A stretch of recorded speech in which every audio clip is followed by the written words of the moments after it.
Today I will be start at chapter number first. इसमें business study subject है जो कि 12th क्लास इंग्लिश मीडियम के लिए है।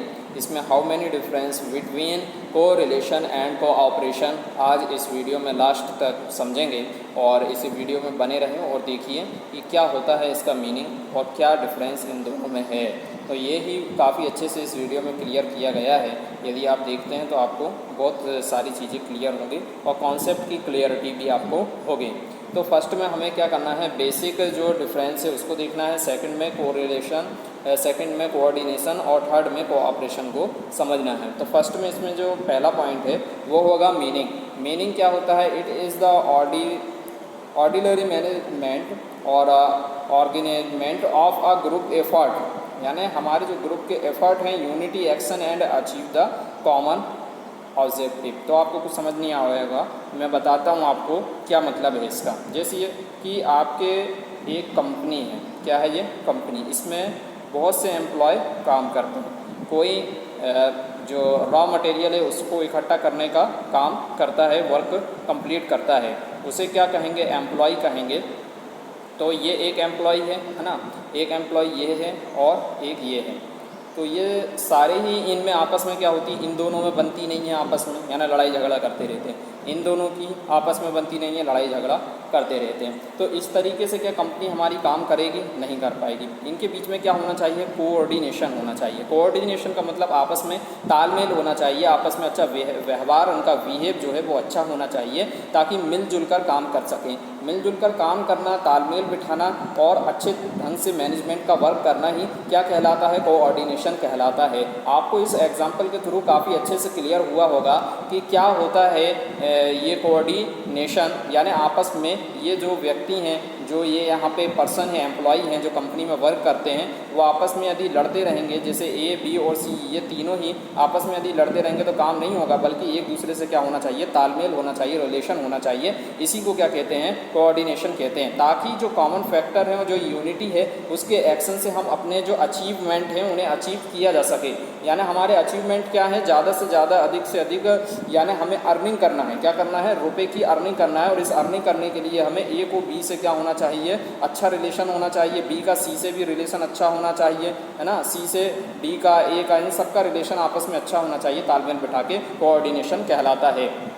कोऑपरेशन का मतलब क्या होता है? कोऑपरेशन का इट मीन्स हमें इंडिविजुअल की हेल्प करना है, इंडिविजुअल की हेल्प करना है, और जो हमारे कंपनी में एम्प्लॉय काम करते हैं उनकी हेल्प करना ही कोऑपरेशन कहलाता है। तो कोऑर्डिनेशन जो है उसमें हेल्प नहीं करी जाती, लेकिन कोऑपरेशन में क्या की जाती है? हेल्प करी जाती है। कैसे? देखिए, जैसे ए और बी और सी एक कंपनी में जॉब करते हैं, तो ए को कंप्यूटर चलाना नहीं आता, है ना।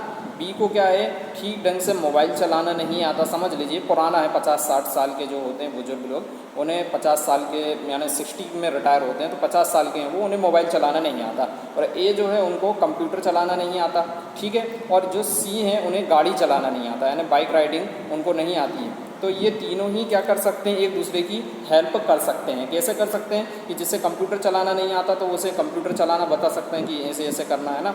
और यदि जिसे मोबाइल चलाना नहीं आता तो उसमें उसकी हेल्प की जा सकती है। जिसे गाड़ी चलाना नहीं आती उसे उसमें हेल्प की जा सकती है। तो ये इस तरीके की हेल्प क्या कहलाएगी? कोऑपरेशन कहलाएगी। तो आई होप आपको इसका मीनिंग समझ में आया होगा। इंडिविजुअल की हेल्प करना क्या कहलाएगा? कोऑपरेशन कहलाएगा। और कोऑर्डिनेशन का मतलब क्या है? आपस में तालमेल बिठाना, लड़ना नहीं, मिलजुल कर काम करना ही कोऑर्डिनेशन कहलाता है। फिर सेकंड पॉइंट हम इसमें देखेंगे। फर्स्ट तो मैंने बहुत अच्छे से क्लियर किया है और हर जो भी वीडियो देख रहे हैं उनको समझ में आ गया होगा। अब सेकंड पॉइंट इसमें दिया है nature. What is the meaning of nature?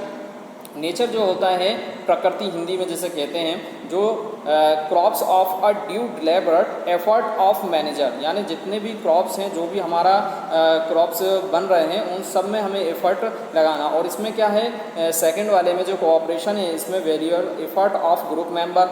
आप समझिए इसको। इसमें जो कोऑर्डिनेशन है, ये कोऑर्डिनेशन वाला है, तो इसमें क्या होगा? जो मैनेजर के एफर्ट हैं उन्हें डिलीवर कर दिया जाएगा, ठीक है। और इसमें क्या किया जाएगा? ग्रुप के जो मेंबर हैं उनके एफर्ट को ध्यान में रखा जाता है। अभी भी समझ में नहीं आया होगा, देखिए मैं आपको अच्छे से बताता हूँ। एक होता है यहाँ पे मैनेजर, ठीक है, ये क्या है?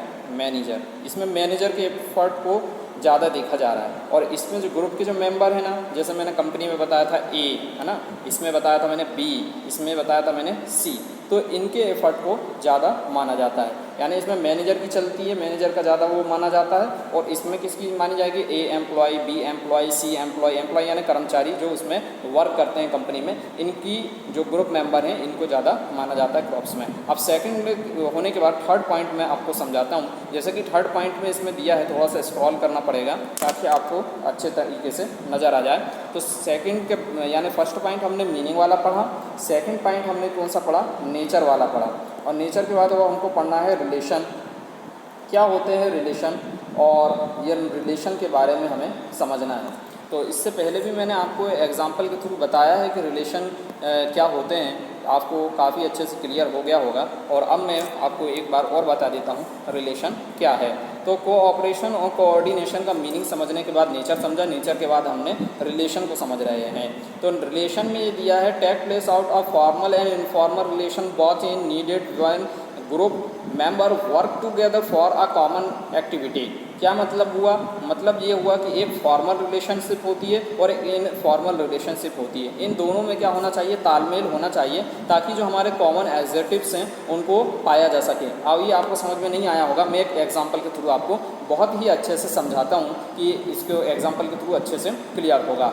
जैसे कि आपकी एक कंपनी है और इसमें एक राम नाम का एम्प्लॉय है और एक श्याम नाम का एम्प्लॉय है। तो इनमें क्या है? रिलेशनशिप है। रिलेशन कैसे? फॉर्मल और इनफॉर्मल दोनों।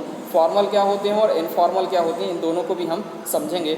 जैसा कि इस वीडियो में मैंने आपको एग्जांपल दिया है, और वीडियो में जो आप एग्जांपल देखेंगे वो आपके एग्ज़ाम के पॉइंट ऑफ व्यू से भी इम्पोर्टेंट होते हैं। जैसा कि मैंने आपको बताया कि फॉर्मल और इनफॉर्मल, जैसे कि राम और श्याम का बता रहा हूँ। जैसे राम के यहाँ शादी है, ठीक है, तो राम ने किसको इनविटेशन दिया? श्याम को, कि आप मेरे घर आना। तो ये क्या है? उनका अच्छा तालमेल है, एक अच्छा तरीके से उनका बिहेव है। और इसी तरीके का बिहेव रहेगा तो क्या होगी? कंपनी ग्रो करेगी, हमारी कंपनी क्या करेगी? ग्रो करेगी। फिर श्याम के बच्चे के यहाँ बर्थडे पार्टी थी, तो श्याम ने किसको इन्विटेशन दिया? राम को भी इन्विटेशन दिया। मतलब क्या हुआ? इनमें जो रिलेशनशिप है, घर बार से भी इनका क्या है?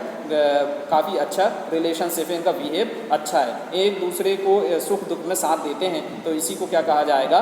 इसमें रिलेशनशिप कहा जाएगा। बट कोऑर्डिनेशन जो होता है, इसमें फॉर्मल और इनफॉर्मल दोनों ही रिलेशन को देखा जाएगा।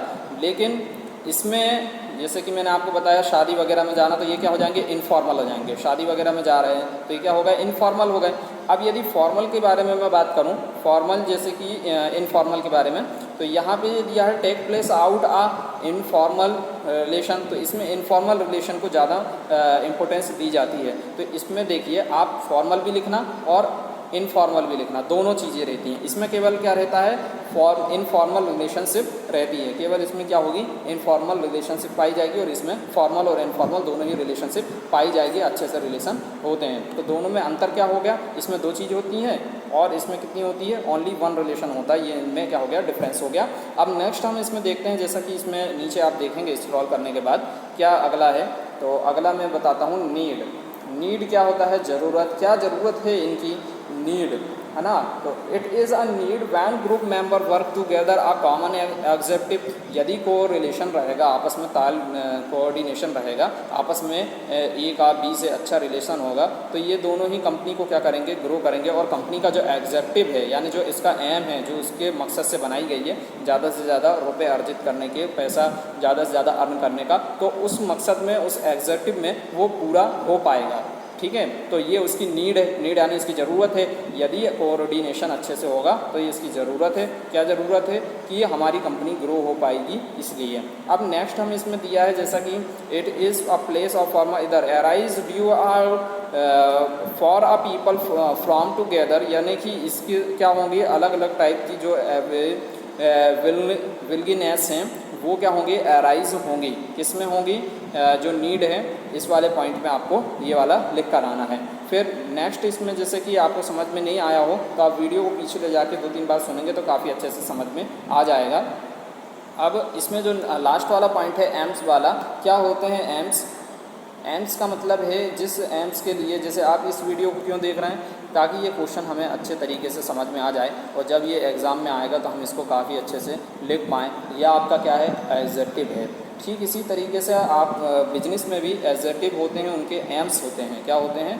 एम्स होते हैं। तो इन एम्स को समझना पड़ेगा। Achieve business goal and effect efficiently, यानी कि कोऑर्डिनेशन का मतलब कोऑर्डिनेशन की वजह से हम अपने गोल को अचीव कर पाएंगे। और aims of seeing a help to other, यानी जो को रिलेशन है, और ये सेकंड वाला जो है इसकी वजह से हम क्या कर पाएंगे? हेल्प कर पाएंगे। क्या कर पाएंगे? हेल्प। तो इसमें क्या करेंगे? अपन गोल को अचीव करेंगे और इसमें क्या करेंगे? हम हेल्प करेंगे।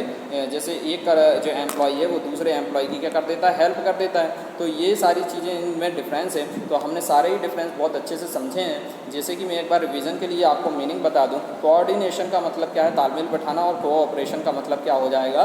उनके बीच में जो हेल्प करना एक दूसरे के लिए। फिर मेजर कैसा हो जाएगा? इनमें मैनेजर को इंपॉर्टेंस दी जा रही है और इसमें किसको इंपॉर्टेंस दी जा रही है? हमारे ग्रुप मेंबर जो हैं उनको इंपॉर्टेंस दी जा रही है। फिर इसके बाद जैसा रिलेशन के बारे में मैं आपको बताऊं तो रिलेशन इसमें क्या होगा? फॉर्मल इनफॉर्मल दोनों होगा, जबकि इसमें यानी फॉर्मल इनफॉर्मल दोनों होगा और इसमें केवल इनफॉर्मल होगा। फिर नीड क्या है? इनको ग्रो कंपनी इससे ग्रो करेगी कोऑर्डिनेशन से, और कोऑपरेशन से क्या होगी? आपस में अच्छा बिहेव होगा। एम्स क्या है इनका? कि गोल ज़्यादा से ज़्यादा जो हमारे गोल है कंपनी का, वह कोऑर्डिनेशन के थ्रू हम अपने गोल को अचीव कर सकते हैं, कंपनी को ऊंचाई पे ले जा सकते हैं। ये इसका अचीवमेंट हो जाएगा। और इसका क्या होगा? कोऑपरेशन का। कोऑपरेशन का एम्स ये है कि ज़्यादा से ज़्यादा लोगों की हेल्प की जा सके। तो इससे क्या होगी? एक आपस में अच्छा बिहेव हो पाएगा। ये सारे एम्स है। तो आई होप आपको ये वीडियो पसंद आई होगी। चैनल को सब्सक्राइब करें, लाइक करें और ज़्यादा से ज़्यादा वीडियो को शेयर करें। और फिर अगला टॉपिक मैं आपको बताऊँगा, फिर उस पर भी करिएगा आप ना। ठीक, तो नेक्स्ट वीडियो के लिए आप चैनल को सब्सक्राइब करें और नेक्स्ट वीडियो बहुत जल्दी आएगी।